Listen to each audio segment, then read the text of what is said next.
So the article I chose to do for my current event was a USA Today article called Nestle is selling its US candy business to Ferrara for about $2.8 billion. So Ferrara is an Italian-based candy company, and while it doesn't really have the same brand name recognition as companies like Hershey or Nestle, it's looking to change that with this acquisition. So, since Ferrero's founding about 70 years ago, the company tended to shy away from business transactions like this, mostly mergers and acquisitions, and they decided to let themselves grow naturally just through their own sales year to year. But with healthier lifestyles on the rise, candy just becoming a lot less attractive to people, and just the industry becoming a lot more crowded, they kind of threw out that plan and decided to take a much more aggressive approach to growth. And that started about 3 years ago.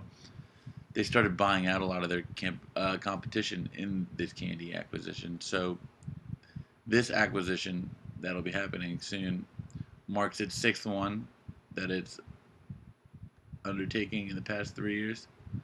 Some of the other companies that it has purchased include Ferrera, not to be confused with Ferrero, but they make products like the trolley gummy worms and lemon heads, and Thornton's, which specializes in luxury chocolates. This acquisition of Nestle is by far its largest acquisition yet.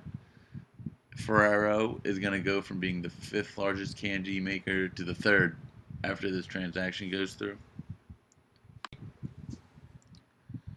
So I related this to class by looking at the different strategies Ferrero is using when acquiring this portion of Nestle.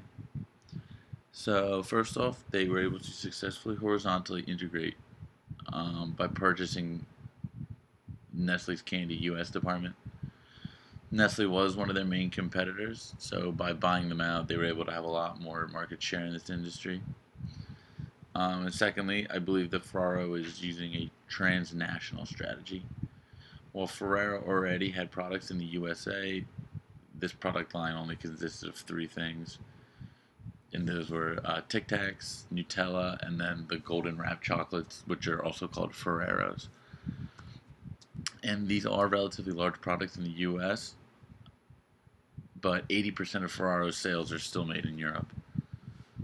So with this acquisition, they're acquiring over 20 of Nestle's already established U.S. products. So it was a strategic business move on Ferraro's part to kind of adapt to the taste of the U.S. people to penetrate the market successfully.